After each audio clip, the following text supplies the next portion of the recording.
Una de las grandes paradojas de la vida cristiana es que nosotros vamos a la iglesia y en la iglesia sentimos mucho amor mutuo y mucho apoyo mutuo. Y una iglesia sana puede ser una herramienta muy útil en las manos de Dios para sanar los corazones rotos. Sin embargo, hay que reconocer que en algunas congregaciones, en algún momento, surgen divisiones, discordias, disensiones. Y estas congregaciones, como todos los grupos humanos, empiezan a experimentar conflicto. Todas las iglesias pasan por momentos de conflicto. Ahora bien, algunas iglesias viven continuamente en estado de conflicto. Son iglesias que continuamente usted ve grupos divididos. Se parecen a los corintios.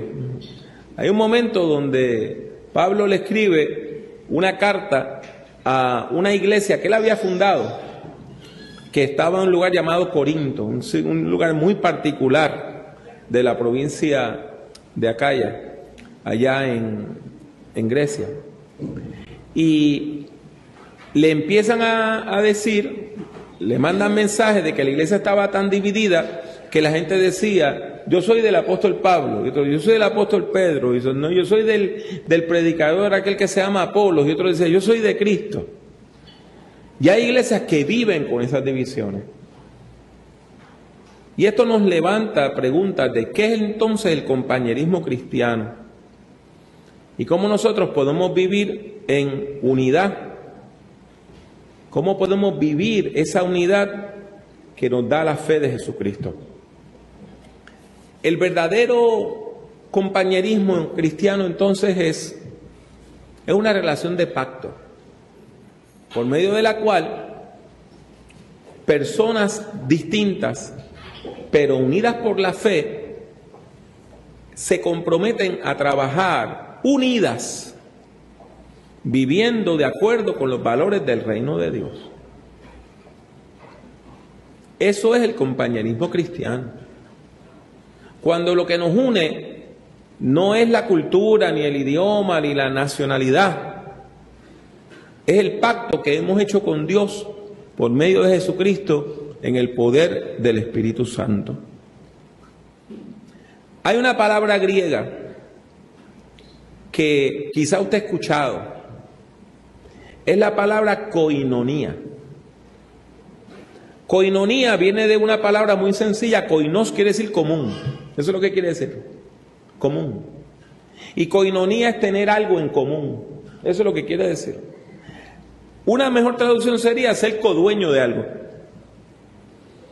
Por ejemplo, si yo tuviera un edificio y yo compro ese edificio entre 3 personas más, y acá el hermano Edgar es uno de los inversionistas, y acá el hermano Isaac es otro de los inversionistas, y allá el hermano Efren otro de los inversionistas, y el edificio nos pertenece a los 4, nosotros seríamos koinonoi, codueños de ese edificio. Pues nosotros, por medio de la fe de Jesucristo, somos koinonoi, somos codueños de la gracia de Dios. No porque nosotros la administremos, no es nuestra, sino que somos copartícipes de la gracia de Dios. Participamos juntos de esa gracia. Nosotros somos copartícipes en el Evangelio de Jesucristo. Cuando usted tiene eso claro, es más fácil tener compañerismo cristiano, o sea, tener koinonía.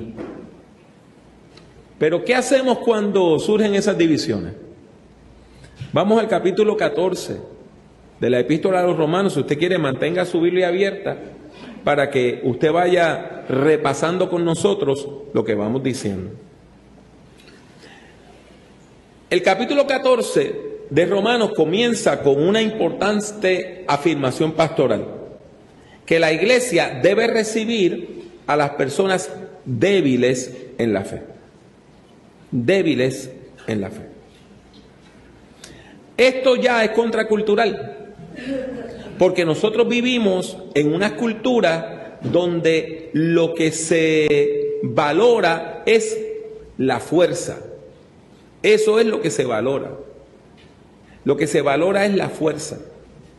Lo que se valora es cuando la gente tiene una fuerza moral y un poder que se pueden imponer a los demás.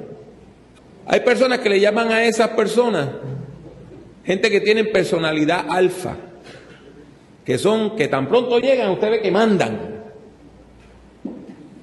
Y esas personas por lo regular no tienen problemas en la vida en buscar lo que desean. Sin embargo, tenemos muchas personas muy humildes, muy sencillas, personas que a veces no se atreven ni a decir lo que está en sus labios. Nosotros tenemos personas que viven temerosas, muy temerosas del futuro, personas que necesitan que personas más fuertes que ellas les ayuden a vivir. Nosotros vivimos en una sociedad donde hay mucha gente golpeada y donde hay mucha gente que ha sido herida. Y cuando esas personas golpeadas y heridas llegan a la iglesia las debe recibir con amor. Esto quiere decir que cuando nosotros nos recibimos los unos a los otros, como dice Romanos 15:7, en particular debemos buscar la manera de bendecir a la gente más débil en la fe. Pero el versículo 2 establece un contraste en Romanos 14:2. Hay gente débil y hay gente fuerte. Nosotros tenemos gente débil y tenemos gente fuerte en la iglesia. ¿Cómo los define Romanos? Romanos los define sobre la base de lo que se llaman las leyes dietéticas. Y usted dirá, ¿qué es eso? Pues mire, en el mundo antiguo habían religiones como la judía, donde se impedía comer cierto tipo de animales, cierto tipo de productos, por ejemplo, cierto tipo de carne. El judaísmo tradicional hasta hoy guarda leyes dietéticas. Nosotros tenemos gente como los hermanos de las iglesias adventistas, que ellos guardan leyes dietéticas. Por ejemplo, no comen carne de cerdo. Y usted dirá, pero qué ridículo eso. Mire, eso tiene cierta sabiduría. Déjenme explicarle por qué. En el mundo antiguo no había la medicina que tenemos hoy, ¿verdad que no? Entonces, ¿qué es lo que la gente veía? Que, por ejemplo, alguien cocinaba langosta, y qué rica, ¿verdad? La langosta. Pero de 20 personas que se comían que comían langosta, una le daba un ataque y se ponía roja y no podía respirar y a veces hasta se moría. Y ellos no sabían por qué. Hoy nosotros decimos que esa persona tuvo una reacción alérgica y que lo que necesita es un antihistamínico. Pero en el mundo antiguo la persona se moría. ¿Qué decía el judaísmo? Está prohibido comer eso, porque algunas personas se van a morir. Pasaba lo mismo con la carne de cerdo. Hay otras personas que comían de todo. A esto añádale otra razón por la cual mucha gente no comía carne en el mundo antiguo. Y es que en el mundo antiguo usted no podía ir al supermercado, no podía ir a la bodega, no podía ir a una carnicería y comprar carnita recién fileteada y refrigerada. No había refrigeración. ¿Cómo usted iba a guardar la carne? ¿En qué refri usted la iba a guardar? ¿A qué supermercado usted iba a ir si eso no existía? Pues uno de los sitios donde la gente iba a comprar carne era a los templos paganos. Y usted dirá, ¿y por qué? Porque se hacían sacrificios de animales. Así que venía una persona, traía un borrego, y otra persona traía un ternero, y la otra persona traía un toro, y la sacrificaban a los dioses cortaban un pedazo, se lo daban a la persona que trajo la carnita para que se lo comiera en su casa, cortaban otros pedazos, se los comían los sacerdotes, y lo otro se vendía en el restaurante o en la tienda, la carnicería del templo. Entonces, si usted se quería comer una arrachera, donde más barato la vendían era en el templo de Apolos, pero usted era cristiano. Los cristianos débiles decían, no, esa carne fue sacrificada a los demonios. Si te la comes quedas endemoniado. Y nada más comían legumbres. Los cristianos fuertes decían, esa carne se la sacrificaron a Apolos, ¿verdad que sí? ¿Apolos existe? No, pues se la sacrificaron al aire. Así que tráigame la arrachera esa que la voy a hacer en asado. Ese es el problema. Hoy todavía nosotros tenemos gente débil y gente fuerte dentro de la iglesia. En Roma surge entonces conflicto entre estos grupos sobre la base de la dieta, sobre la base de las tradiciones religiosas. La iglesia se divide y los fuertes se burlaban de los débiles. Mira, esa gente creen en espantos y demonios y por eso no quieren comer de la carnita. Son débiles en la fe. Y los débiles decían, aquellos que se comen la carne sacrificada a los ídolos, esa gente está comiendo carne sacrificada a los demonios. Esa gente no vive en santidad. Y ahí es que los buenos hermanos de Roma, que iban a las iglesias cristianas en Roma, empiezan a pelear y salen agarrados del chongo, peleando los unos con los otros y acusándose de que tú no eres espiritual. No, yo sí soy espiritual, que tú no eres espiritual. No, que yo sí soy espiritual y tú no. Y ahí, poco a poco, el conflicto se vuelve personal. El apóstol Pablo le escribe a la iglesia de Roma y le dice, miren hermano, si hay una persona que no come algo, pues para Dios no lo come. Y si hay otra persona que sí lo come, pues para Dios lo come. Y usted deje de estar juzgando al otro. ¿Sabe por qué? Porque si nosotros vivimos, para Dios vivimos. Y si morimos, para Dios morimos.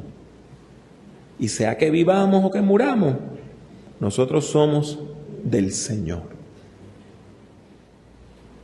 Cuando usted va a Romanos, capítulo 14, en el versículo 13 dice, así que ya no nos juzguemos más los unos a los otros, sino más bien decidid no poner tropiezo u ocasión de caer al hermano. Eso está en Romanos 14, 13. El apóstol entonces termina toda esta sección llamándonos a la unidad, llamando a la iglesia a la unidad, de manera que nosotros podamos trabajar juntos por la fe. Capítulo 15, versículos 5 y 6 de Romanos dice, pero el Dios de la paciencia y de la consolación os dé entre vosotros un mismo sentir según Cristo Jesús, para que unánimes a una voz glorifiquéis al Dios y Padre de nuestro Señor Jesucristo. Siempre vamos a tener conflictos. Siempre vamos a tener percepciones distintas. Siempre. Lo que no podemos permitir es que el conflicto se personalice. Lo que no podemos permitir es que el conflicto llegue a la violencia verbal, emocional y física. No podemos demonizar al otro y no podemos estar corriendo a la gente de las iglesias. Y el hermano Pablo, pastor, predicador, misionero, maestro, lo llamó a vivir el compañerismo cristiano de una forma radical. Radical. Pensando bendecir a los demás. por un compromiso mutuo con el bienestar del otro. Nosotros siempre tenemos que buscar la forma de bendecir a los demás. En el mundo, ¿cómo la gente piensa? O yo gano, y si yo gano, tú pierdes. Y si tú ganas, yo pierdo. En la iglesia no. En la iglesia tenemos que buscar la manera de decir, yo voy a ganar y tú vas a ganar. Y si no ganamos los dos, no lo hacemos. Porque nosotros estamos aquí para bendecirnos los unos a los otros, para edificarnos los unos a los otros. La meta del Evangelio es crear una nueva comunidad, una nueva humanidad. ¿Cómo dice la Biblia? Un ser humano nuevo, un hombre nuevo, revestido de la gracia de Dios. Eso es lo que estamos buscando. Gente transformada por el poder de Dios. Gente transformada por el poder de Dios. Y todo el mundo que nos va a llegar, cuando usted examina la vida de esa persona, va a tener defectos, va a tener pecados ocultos, va a tener cosas en su historial que en cualquier otro sitio lo descalificarían. Pero en la iglesia nosotros necesitamos ver una persona y poder discernir no lo que es, sino lo que Dios quiere que esa persona sea.